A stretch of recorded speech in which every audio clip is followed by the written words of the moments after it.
going on, Vinyl community, and what's going on, Mikko? Mikko from the Vinyl Corner. 200 subscribers?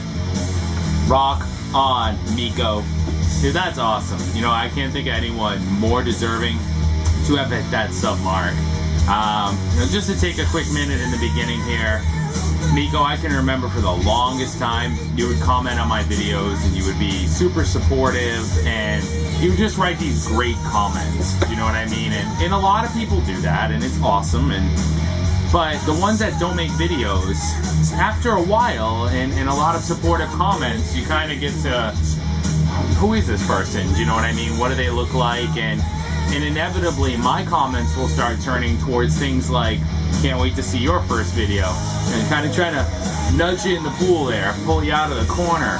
And Mikko, I'll never forget your first couple of videos kind of hinted at what you were about. And then you finally stepped out of the shadows, you know, with your big old watch and your perfectly placed drink that you still haven't spilled, and your chair in the corner. And it was awesome, Mikko. It was an awesome moment for me personally to finally see the man behind the comments and the man behind the awesome VC Love Train that you had sent over to me. And it's just, it hasn't stopped, and it's a couple of dozen videos at this point. And Mikko, man, I get that email that the Vinyl Corner has uploaded a video, and I can't get there quick enough. So congratulations on the 200 subs, Mikko. All that tells you is that I was right. People would dig it.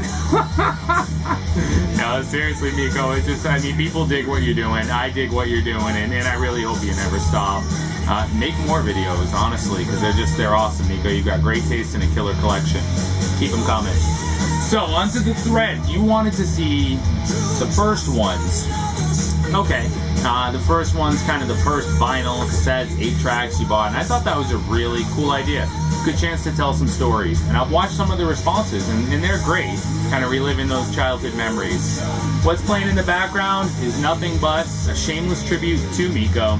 Here is Heaven and Hell, The Devil You Know, an absolutely fantastic 2LP set that I picked up within the last couple of weeks or so.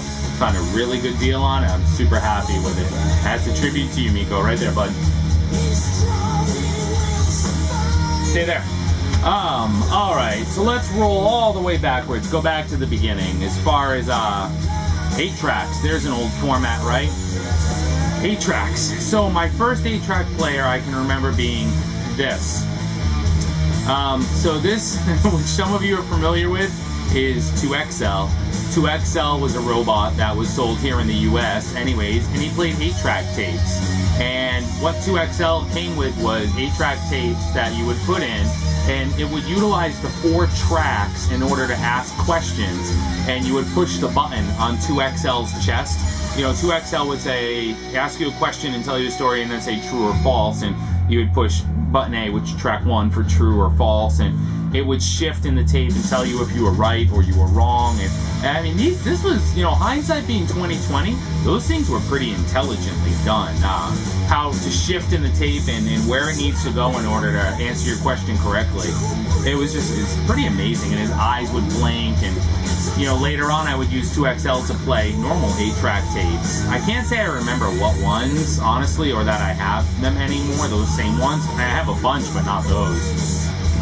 They would just have been, you know, my parents. I'm sure it was stuff like the Doobie Brothers and, you know, whatever else they were listening to. Hendrix, if it was my dad, or a Motown from my mom. That was my first 8-track player. Cassettes were much more prominent.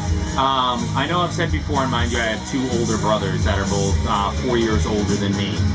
And so I was able to catch on to a lot of things and steal things from them. Some of the cassettes I can remember, so these maybe really being the first ones that I would steal from them. From my oldest brother, I would constantly steal. He was a major Rush fan, and I would make off with this Hemispheres tape anytime I got the chance. This is not the same one. I think he stole it back and kind of kicked my ass and took it. But this is one that I would swipe constantly and just take off with it and listen to it in like this little Star Studio karaoke microphone thing, or this little one, insert the tape and push the door down on top and then push the button to play it, a little battery-powered cassette deck. I mean, phenomenal at the time and expensive, but really, it was just sounded like a tin can. He was also really into U2. War was one of his absolute favorites, and I would swipe War constantly. And I mean, at that point, just playing these incessantly until you had every note, every word down pat. And these were, the soundtrack to your day, literally.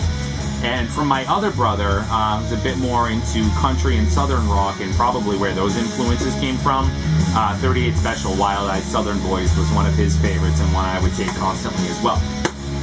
As far as the very first ones I can remember buying for myself, probably right around 8 years old, 7 or 8 years old, I would take any money I got for Christmas or my birthday, and I would ride to the local department store. It was probably 2 miles or so, 3 miles maybe, from home. I didn't have a lot of supervision. And these are the first ones that I can remember buying on my own with my own money. And funnily enough, a couple of these I can remember I would look for cans, empty soda cans in the woods. There was just a ton of woods. I grew up in the backwoods of Massachusetts and saved those cans and turned them in until I could get a tape. I know it's a classic story, right? Kiss, Creatures of the Night, is one that I can remember buying. This is not the same one. This was given to me by vinyl community member Craig, Zappa 21786. We get through these, and then the story, Def Leppard's Pyromania. Photograph was huge, and I want... Not yet, though. That was 87. Quiet Riot's Metal Health. Van Halen's 1984. And Twisted Sisters' Stay Hungry. Now, the story. It was huge at the time. Huge. This big.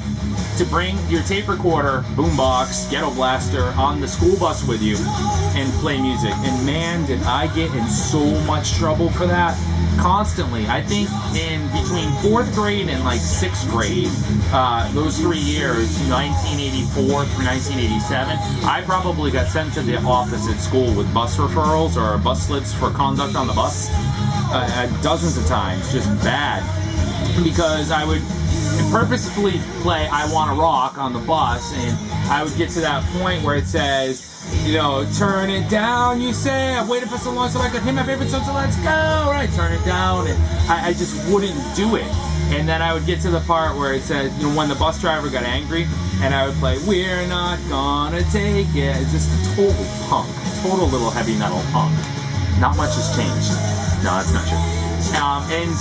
So that was just what you did on the bus, and you would play, Jump from Van Halen, and Come On Feel the Noise from Quiet Riot. So these were definitely the first few that I bought, and it's what you would do. You just listen to them on the bus. It's the coolest thing in the world. Vinyl. The very first one, and I know I've shown this before, that I can remember asking for Christmas, and I want to say this is probably 1983, is Kiss Alive 2. Parents were not pleased. Definitely a direct result of older brothers, and I just had to have it. This is not the original copy, man. That thing is trashed, just lunched. It's probably in the basement. So this is one I definitely picked up later on. But it was just, it's having those older brothers and seeing Kiss all over TV. I mean, born in 1976, they're at the end of the 70s, you really couldn't turn on the TV, and we didn't have cable at that point for years.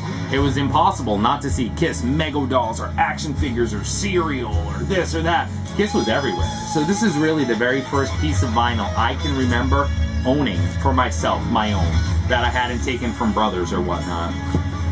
Later on, in the early 80s, I would get gift cards for Christmas, and I would go to a store called Strawberries, where Rob from Boston used to actually work. It was a different store. Rob was a manager there. But I would go there, and these influences came from a friend who lived down the street. He was a bit older than me, and for some reason, God unknown to me, he would let me hang out with him, which was the coolest thing in the world. I was probably 9 or 10. And not only did he have Hustler magazines under his mattress, so cool, but he was a huge AC/DC fan. So using those gift cards, some of the very first albums I can remember buying at Strawberries were AC/DC's Dirty Deeds Done Dirt Cheap, because Big Balls was just so wrong, and that was so cool, as well as Highway to Hell.